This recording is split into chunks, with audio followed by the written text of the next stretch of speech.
Star Wars vuelve al cine después de 7 años de ausencia. 7 años. Y lo que nos traen es esto. The Mandalorian and Grogu no es una mala película, es algo bastante peor. Es una película intrascendente. Y eso, en el universo de Star Wars, en una pantalla de cine, resulta casi imperdonable. Para entender el problema de esta película hay que entender de dónde venimos. Después del desastre crítico y comercial de la última película de la trilogía de secuelas, El ascenso de Skywalker, Lucasfilm tomó una decisión sensata: retirar Star Wars del cine y apostar por el streaming. Y esa apuesta funcionó, al menos al principio. The Mandalorian fue un fenómeno. La primera temporada llegó en 2019 con una propuesta refrescante. Un western especial minimalista con un protagonista que no habla demasiado, un bebé alien que conquistó internet y una estética que recuperaba la textura sucia y analógica de la trilogía original. Era exactamente lo que la franquicia necesitaba después de años de excesos. Así que, cuando se anunció que Din Djarin y Grogu darían el salto al cine, la reacción inicial fue de entusiasmo. Tenía sentido. Eran los personajes más queridos del Star Wars reciente. Si alguien podía devolverle a la saga su lugar en la gran pantalla, eran ellos. Pero ahí está el problema. Y es un problema que va más allá de esta película concreta. El problema es que The Mandalorian, como concepto, como propuesta narrativa, es fundamentalmente televisiva. Y eso no es un insulto. La televisión es un medio extraordinario. Pero tiene sus reglas, su ritmo, su escala. Y lo que funciona en un episodio de 40 minutos no funciona necesariamente en una película de cine. Nadie parece haberle explicado eso a los responsables de este proyecto. Hay una pregunta que me hago siempre que termino de ver una película. ¿Qué ha cambiado? No en el sentido de si el protagonista ha aprendido una lección de vida, sino en el sentido más básico posible. ¿El universo de la historia es distinto al final que al principio? ¿Han pasado cosas que importen? En The Mandalorian and Grogu la respuesta es apenas. Pasan los minutos, pasan las escenas, aparecen personajes nuevos y personajes conocidos, hay persecuciones, hay combates, hay diálogos, y al terminar la película te preguntas qué ha movido todo eso, qué ha avanzado, y la respuesta es decepcionante. Esta es la película más intrascendente de la saga desde la película animada de Clone Wars de 2008. Y eso es mucho decir, porque aquella al menos tenía el descaro de ser un producto abiertamente dirigido a niños pequeños. Esta pretende ser un evento cinematográfico, y no lo es.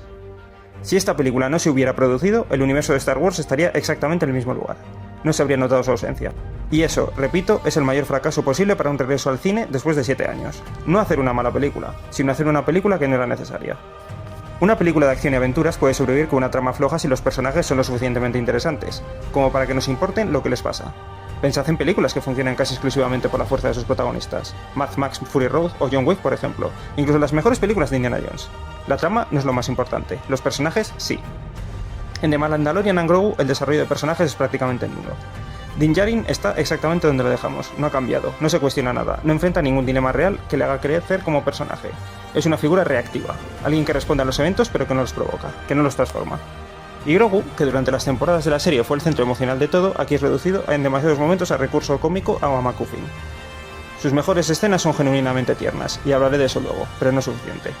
La única excepción real, el único personaje al que la película le dedica tiempo y construcción verdadera es Rota, y eso es revelador, porque Rota es en cierto modo un personaje secundario.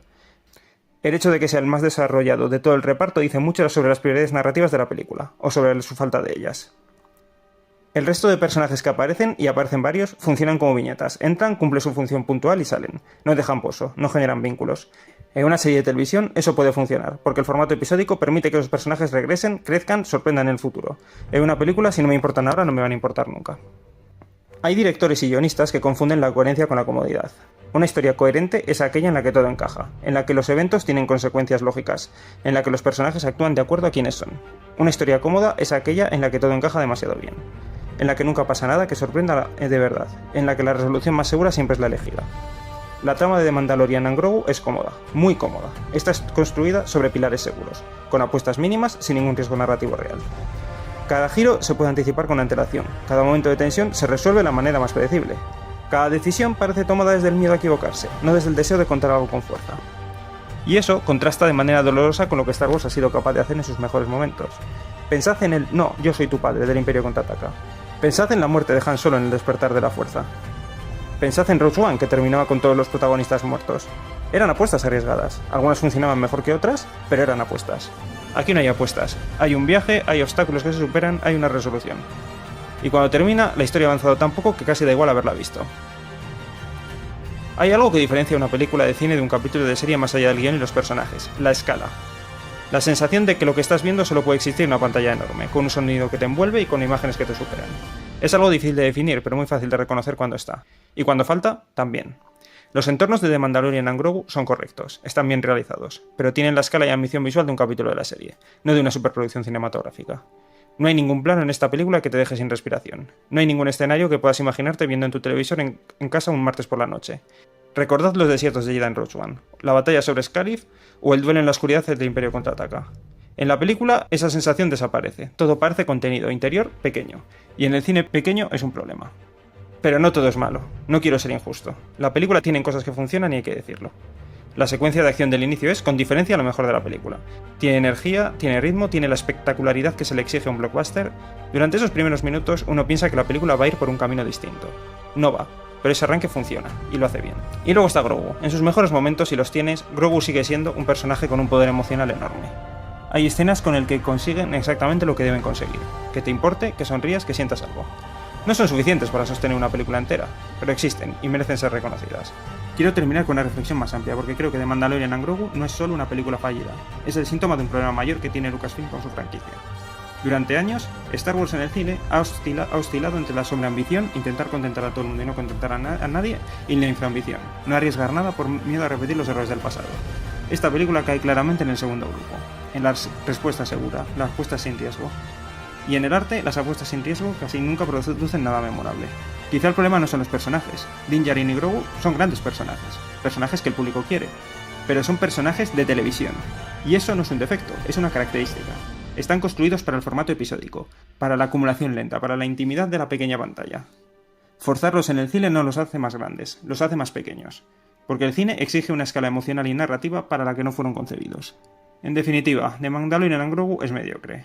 No es un desastre, no es una vergüenza, pero es una película que no justifica su existencia. Y en el cine, justificar tu existencia es lo mínimo que se le puede pedir a una película.